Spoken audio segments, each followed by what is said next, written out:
So thanks everyone for tuning in for another episode of And So It Flows podcast. We have a fun conversation today, pulling marketing tips from all different areas of the supply chain.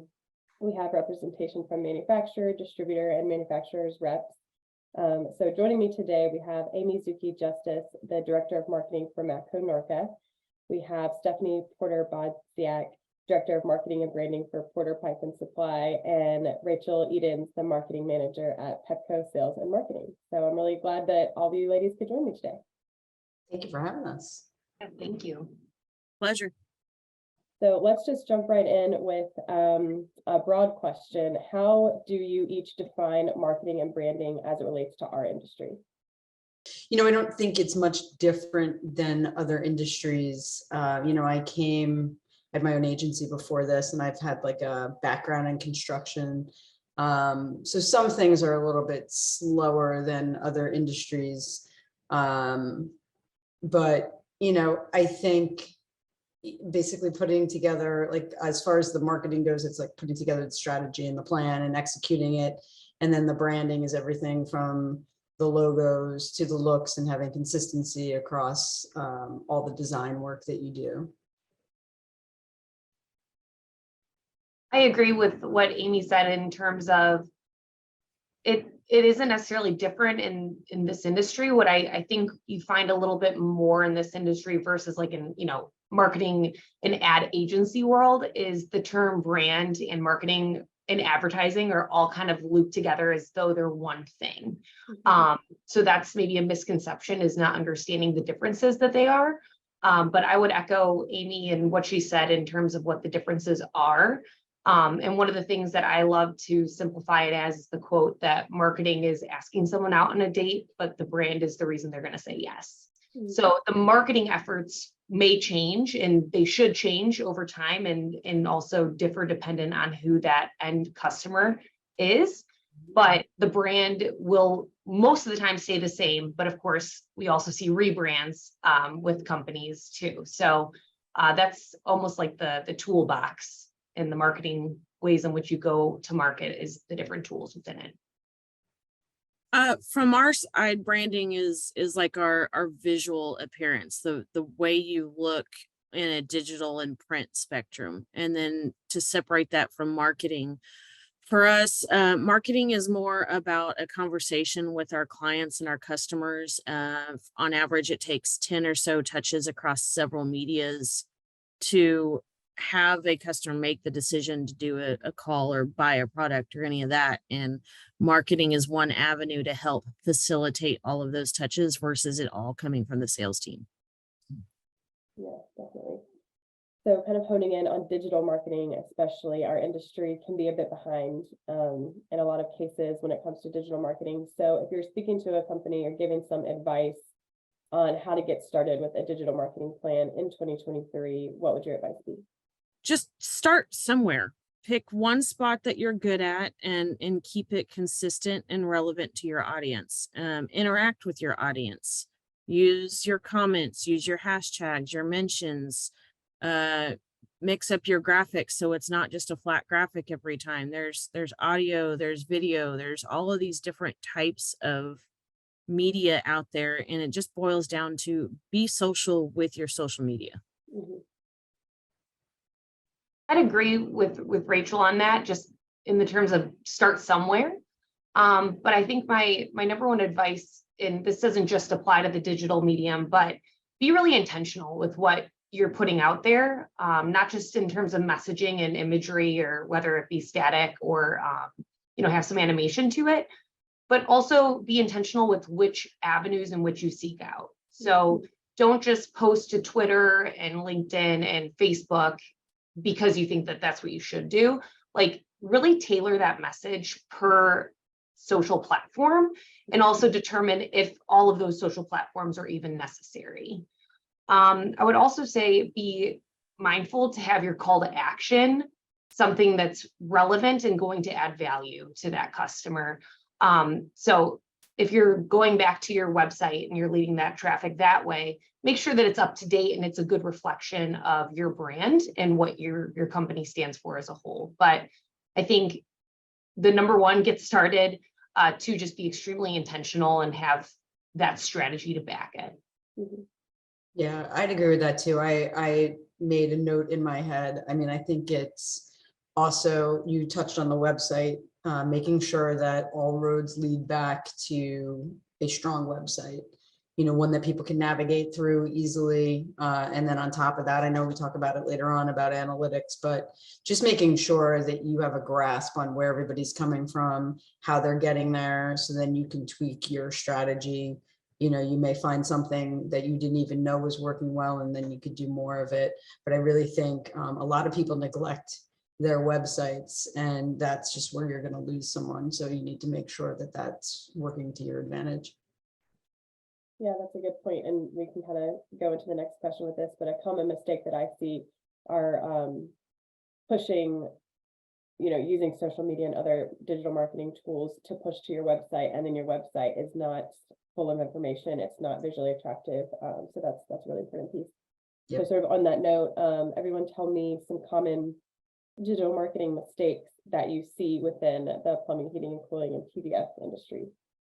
I did a whole column about it for Supply House Times, but the top one I think that I see the most frequently in this industry specifically is the failing to optimize for mobile. I think people forget that when you're putting something out there digitally, whether it be your website, videos, making sure that it's going to look just as impactful and representative of your brand on desktop, and then on Apple mobile, on an iPad, on the Android, and all other platforms. So making sure that it's optimized accordingly.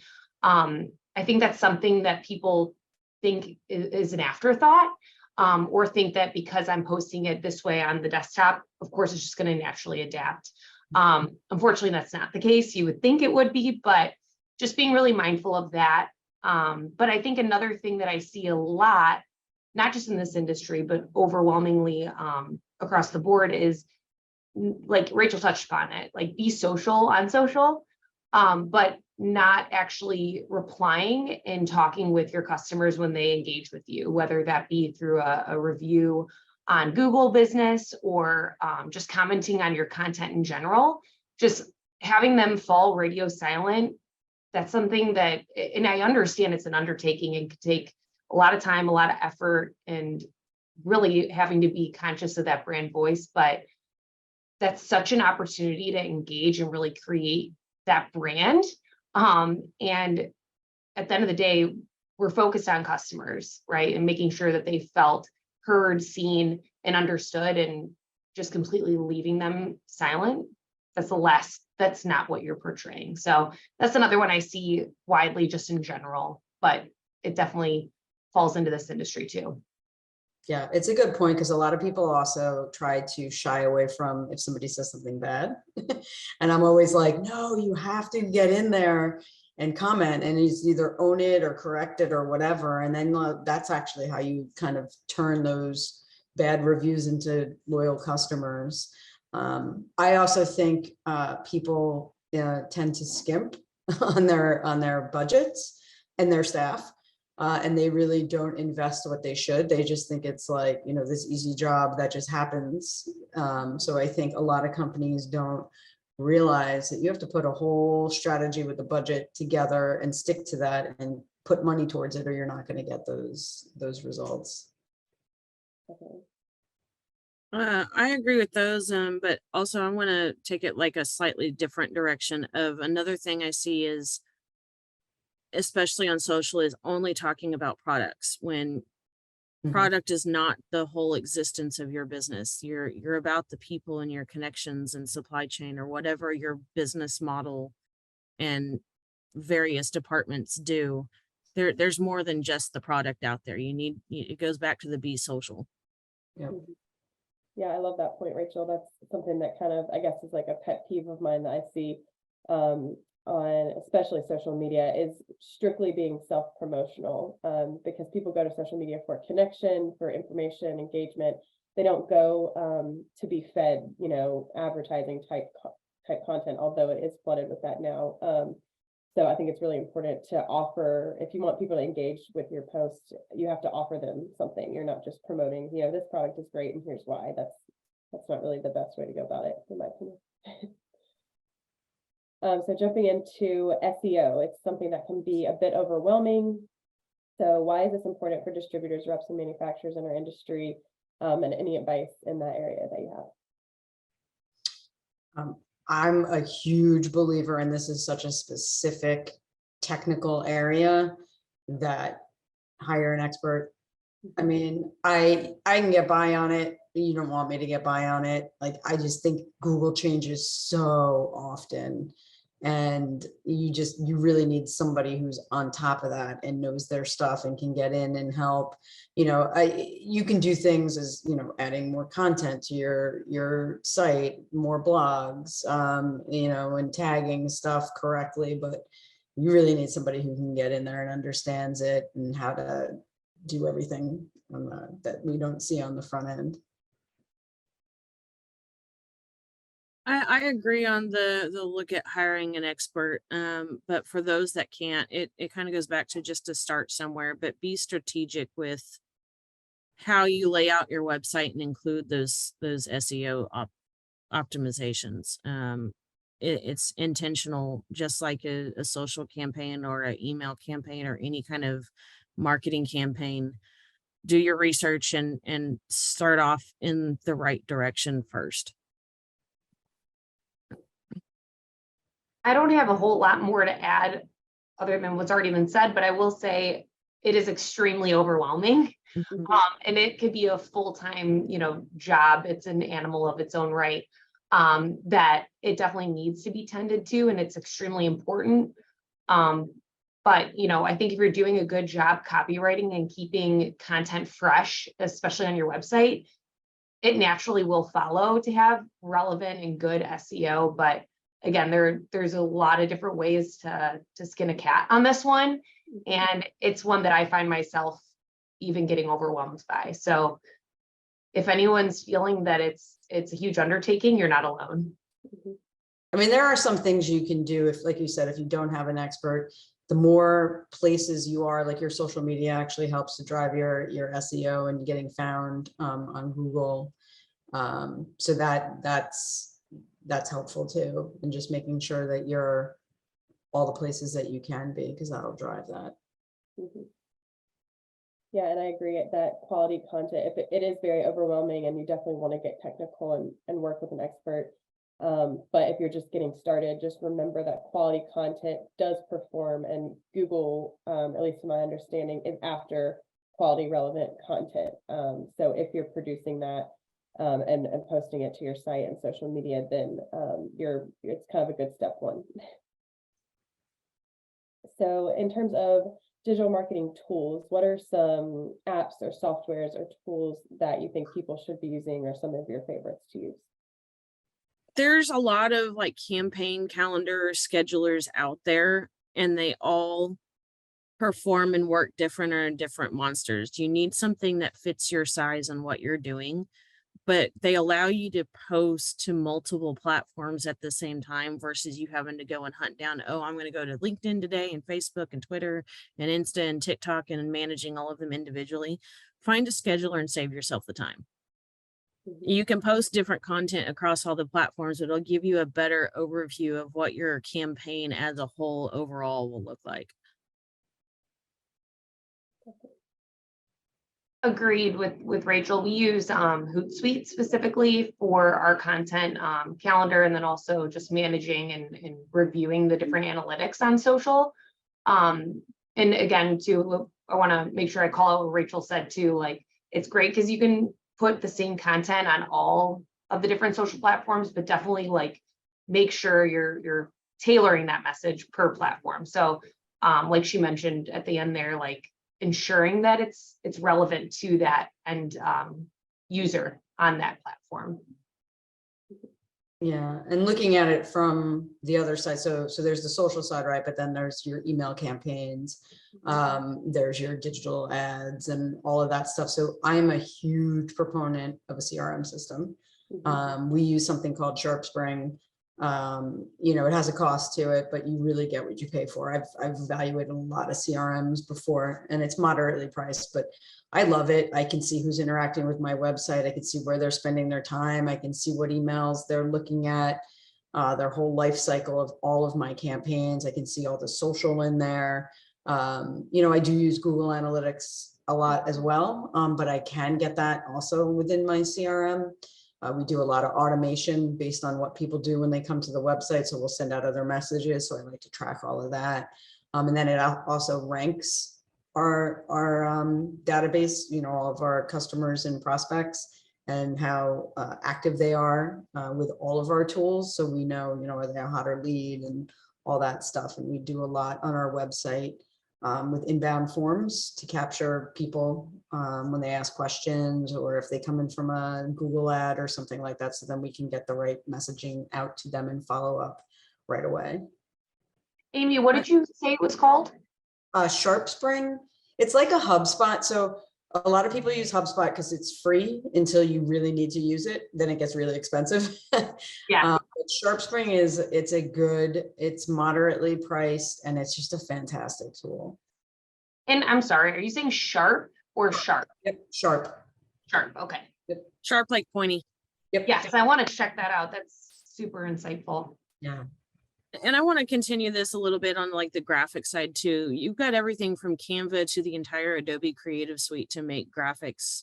And this also feeds your website, your blogs, your social, your ads, everything. Have something visually appealing. Yep. And that's Canva another. makes everybody look like a rock star. I love that. Yeah, Canva is and it's fun. I mean, maybe not for everyone, but chances are there's probably someone on your team that would take a whack at Canva and really enjoy doing it for you. For sure. So I'll change up this next question a little bit since we talked on tools. In terms of when you're looking at analytics, you want to know how these digital marketing avenues are performing. What do you look for when you're analyzing your analytics? I look for like how people are coming to our site, the channels they're coming in through. I've picked out a bunch of gems doing that, like better places to advertise because maybe they're coming in from something I never would have thought. They're referring websites. I even look at, you know, are they on a desktop? Are they on a mobile? You know, so you can look at that. There's all sorts of great tools within Google Analytics like that you can sort of learn a little bit more about how people are coming and finding you. To take that a step further, we use the same, but also like look at your website and which pages are looked at the most. It would be surprising at times of, oh, they're looking at our about us or our manufacturers or our service page more than even just the home page. They're coming in through a link from somewhere. And those pages are the ones that you keep the most current more often and prioritize. Yeah. I agree with both Rachel and Amy in terms of the metrics they mentioned, but another one I like to see is the click-through rate. Just to see like, are they actually taking the time to, whether it be click through on the graphic that's posted or the actual body of the text. And then also analyzing why there's a higher click-through rate on one post versus another. Naturally, if it's something like a promotion, that makes sense, right? People want to save and learn more, want to know the dates of validity. But I think it's always really interesting to see that click-through rate, in addition to, of course, knowing the source of where they're coming from, the type of device they're engaging with us on. But yeah. I 100% agree with Stephanie. Click-through rate can reveal a lot of things and like the hotspot analytics on all the campaigns too. Yeah, there's a great tool that not a lot of people know about called Hotjar that you put on the website, and because everybody has that theory, nobody clicks below the folds. So Hotjar is like a heat map. I love those. Shows you where people are clicking the most. You know, sometimes it's buttons, sometimes it's places you never even think that people are clicking. It's a great tool. I agree. And I think it's worth mentioning, because I hear this all the time from people that maybe aren't as, you know, well versed in marketing. And I think there's also differing opinions amongst marketers, but I think it's worth bringing up. Like, I don't put a lot of stress or anything on impressions. I think that's like a really weak metric that often you'll see advertising sales utilized, like, well, you have a potential for 1.1 million impressions. And again, there is a reason behind why you'd want to know the impression, especially if you're looking at, billboard or an ideal ad spot. Like, sure, kind of having an idea of the number of eyeballs that potentially could hit that is useful to a point. So I think just really calling out to those, whether they're trying to understand their marketing analytics a little bit better, or they're just getting started, don't put too much focus on impressions over the other, I think, more meaty metrics that are out there. But I'm actually, Natalie, if I can, I'm curious what Rachel and Amy, if they agree with the impression comment. No, I do. I think impressions have their place for branding, right? Like if you're not looking to drive sales or drive interaction, if you're just strictly looking to get your brand out there, then they're important. But I agree with you. I almost always discount those. Yeah. I'm a similar opinion. I do watch it just to make sure that like we're staying consistent on being viewed, but I hold a lot more on the different analytics surrounding engagement. Mhm. Yeah, definitely. It's sort of quality over quantity, essentially, I would say, in most cases. And similar to that, like Amy mentioned heat maps. So of course, in my case, content is really important. So pay attention to not only the clicks over to a certain page, but in Google Analytics and other tools as well, you can see how long people spend on a page. So, if they're spending 10 seconds or less, then they're not reading the message that you have on that page. So that's something that I utilize a lot is, hopefully people are landing on that page and spending at least a minute or two to read. We know attention spans are short these days, but we'll take what we can get. So let's go into pay-per-click and Google Ads. Advice to get started there, do's and don'ts, anything you want to share?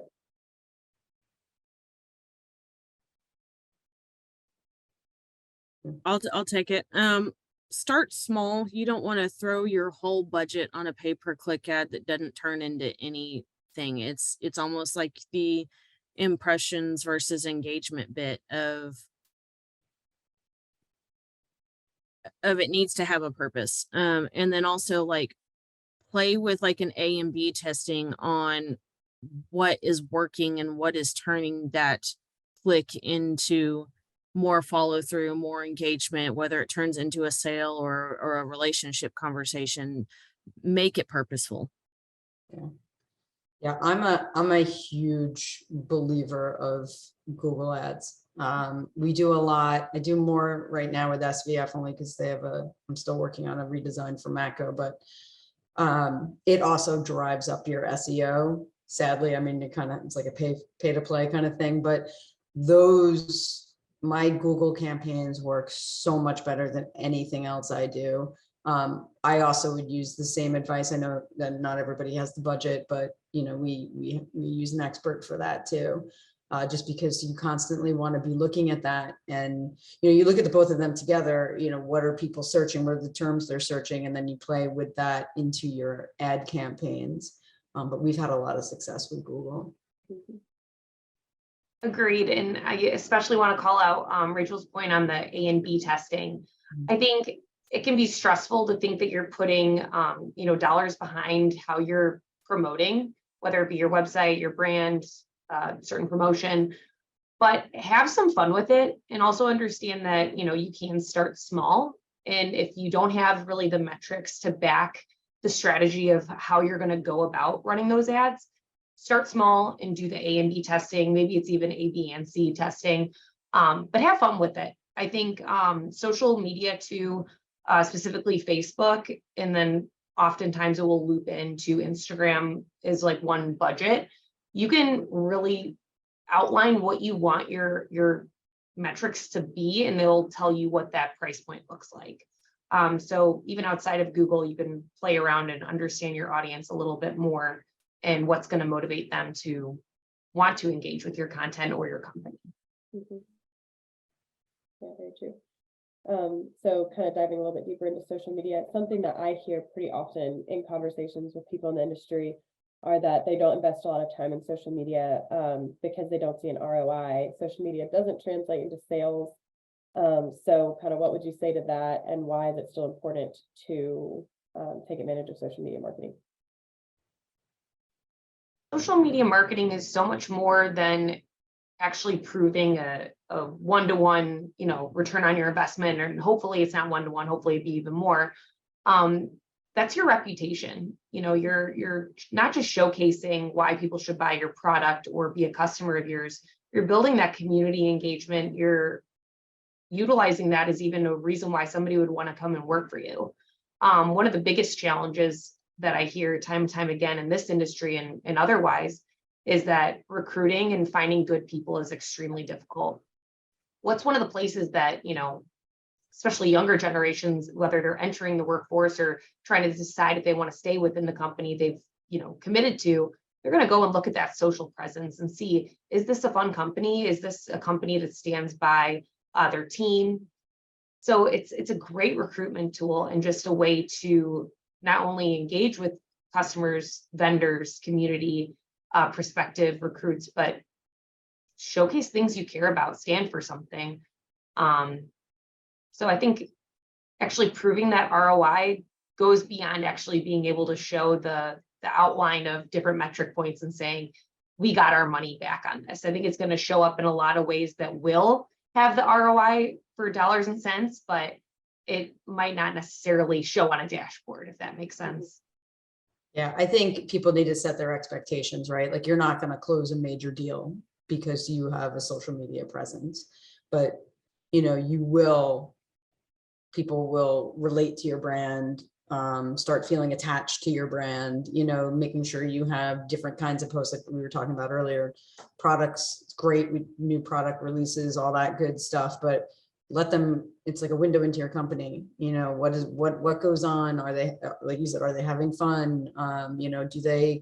Do they take care of their employees? Do they give back to them? Do they give back to the community? It's really a place for you to continue with your branding. Mhm. Amy, what you just said about a window into your company, that's like spot on. Yeah. I feel like I was trying to find a way to put that more simply and eloquently, and that was it. Yeah, for us, I equate social and web kind of like your little TV commercial to the world. Mhm. It's your brand, it's your engagement, everything there in front. So you're talking to more than just your specific customers. You can get potential customers, you can get potential manufacturers to work with you from the rep agency side. Clients, they're gonna go look at your social and your website. It's for us, it's, think of it like it's your resume to the world. Mhm. That was a really great ways to put it. So last sort of topic is something I'm not sure if anybody dabbles in, so I'm just curious if anyone dabbles in influencer marketing yet, and if you think it's something that can benefit our industry. We tried it a little bit last year with some success, and we were doing our faucet videos demonstrating our quick connect technology, and we went out to a bunch of plumbers that actually had a big following, and sent them a faucet and had them install it, and then they put it on their social media. And it was a neat way to get the word out to people who may not know about Mac faucets. And so that was kind of like a small scale. So I would like to continue to sort of try things like that, but I think we had some success for sure with that. So prior to coming to Porter, I actually was an account executive at an influencer marketing agency. So very well versed in influencer. And I remember when coming to Porter and thinking through if that would make sense for us, it didn't really seem like the right fit. And I'm not discounting it yet for us, but I haven't necessarily, that's not the top of my priority list. But I will say when it comes to an industry-wide thing, I think there's definitely value in it. And we've already seen some of our manufacturer vendors utilize it, like Viga. They have some great influencers that are showing the value of using press tools, and then also even going as far as showing where they're purchasing. their vegan materials. So linking the product to the actual place of purchase, which is also extremely impactful. Nibco was extremely fun in how they went to market with it. And they have, I excuse me for not remembering his name, but they have a gentleman, yes, who like raps. Guy who does videos. Yes. Yeah. So that's definitely, you know, a different way to influence, right? Like he's not necessarily outlining where to get the product, but I think that kind of plays on the realm of having that like key figure influencing and getting that attention. But I think there's definitely a room for it in this industry. And, you know, just to name a few of Nibco and vegan, believe Milwaukee Tool is utilized a few, unless it's just organic and people wanting to speak to it. But I've definitely seen people with a pretty good following doing that and speaking to those items. So I think it'll be cool to see if it continues. It's definitely a way to help move product. People want to hear from not just the brand, not just a celebrity, you know, in the general consumer space. They want to hear from somebody they can relate to and what products they use, why, and then also how they're using them. So the value is definitely there. Yeah. I personally, in the company I'm with, we're more on the research phase right now. I've seen it work a lot with the contractors that are using the products and the tools, and like you were saying, the connection of where they're buying it and then where it's getting installed, how they're installing it, and that kind of level, as opposed to from a manufacturer side, talking about the products itself. I've seen more in the direct to consumer type level than it is from the manufacturer to the wholesaler and then to the consumer. Yeah, I think you could use it as like just another arsenal. Like we even, like slightly different, but we've even found success with unboxing new products. And like I remember my kids used to spend hours watching other kids unbox Matchbox cars. I was like, That's the strangest thing. Like, it's who would have thought millionaires? like it's a huge Would be made. And I know. then I saw one of our videos did really well from like years ago before my time. And then so we started doing that every time we have a new product, we just have somebody unbox it. Maybe they'll clean it. Maybe they'll do something like that. And it's like people watch it. It works. It is interesting to see what tickles the fancy and is watched way over others. Yep. I think it's that like instant gratification of, you know, I think there's probably something released in all of us when we open that Amazon package in our brains of just like that, something new, right? So I think there's something that really sparks people wanting to watch an unboxing phase. And I'll say for myself, I love watching the restocking. So people will have like these beautiful refrigerators with all these different compartments, and they do the restock, and I find myself going on the rabbit hole. So, but yeah, that's cool, Amy, especially with new product launches. It's like such a organic way to push that. Yeah, that's a really good point, Stephanie. I too find myself on like Clean Talk, where I just watch endless videos of people stocking their fridge and cleaning their house or something like that. Right. So I could see sort of when you just said that, I had a thought of like in the warehouse or something like that, a time lapse of a restocking or something could be, you know, at least something visually appealing, some sort of tool to use. That could be an idea there. Yeah. I am writing that down right now. Good. Great. Well, that's good stuff. I kind of want to wrap up with you guys just rattling off some quick tips. I'll name a few different types of digital marketing, and then if we can just go around and say a couple of your top tips for those things. So let's start with tips for email marketing. Consistency and on a schedule. Segmenting, making sure that you have your different types of customers segmented out.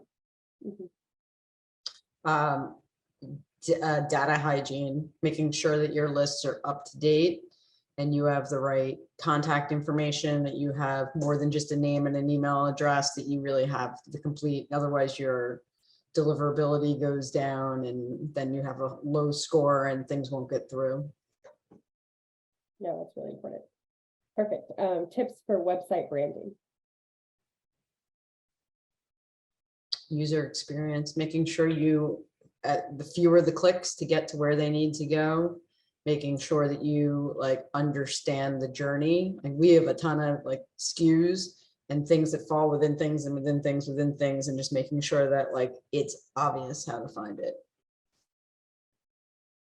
I go back to the whole optimization efficiency, just because when it comes to wanting to showcase your brand, your logo, taglines, make sure it looks just as good on, your phone as it does on your computer, and that the colors are also the same.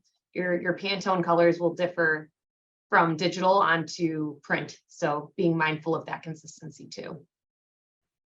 Keeping the information current and up to date. Our page, because of our rep footprint and our geographic coverage, we have upwards of 200 individual pages, and just keeping that current is a regular task. Yeah, definitely. So lastly, tips for social media marketing. I think we've covered that real heavily, of keep it specific to the platform, and then not just products. Mhm. Yeah, definitely like have fun, have different messaging. Like we'll do a calendar, like Tip Tuesday or something like that, just making sure that you have it kind of mapped out so you can do different kinds of posts. Simply put, don't neglect it and have fun with it. Get creative. That's the perfect space, especially when you're not paying to post. Mhm. Start to experiment, have some fun. Mhm. Yeah, definitely. It can be fun. A couple of my favorite things about social media that were said during this were Amy's a window into your business. I think that's a perfect way to look at it. And then Rachel mentioned be social on social. I think those are two of our top tips to bring out when it comes to social media. For sure. Perfect. Well, this was awesome. You guys each brought a unique perspective and great ideas and tools. And I think we learned from each other a little bit. So that's a good conversation. Yeah, no, thank you for putting this together. Yeah, this was awesome. Thank you, Natalie. I enjoyed it. Absolutely. Thank you, ladies.